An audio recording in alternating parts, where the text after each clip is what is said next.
Ciao a tutti, sono Martina e lui è l'Arzino.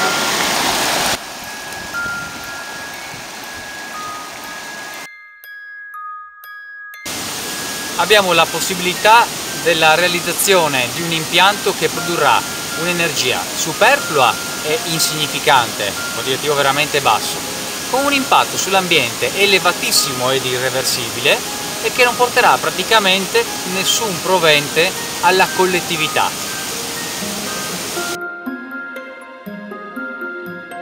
In questo luogo preciso dovrebbe essere realizzata l'opera di rilascio, ovvero il tubo che ha captato la maggior parte delle acque dovrebbe arrivare e proprio qui si dovrebbe produrre l'energia elettrica attraverso le turbine e gli alternatori, in uno dei luoghi più pregiati di tutta la Carnia.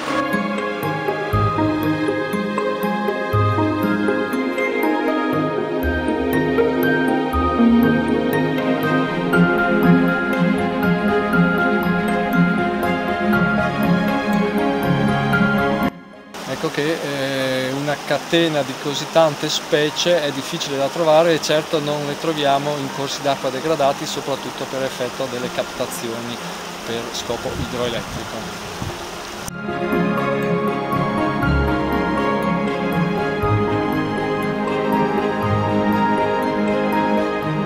Il luogo in cui ci troviamo è una dimostrazione delle conseguenze che ha avuto ad esempio sul paesaggio lo sfruttamento indiscriminato della risorsa idrica, in particolare del tagliamento.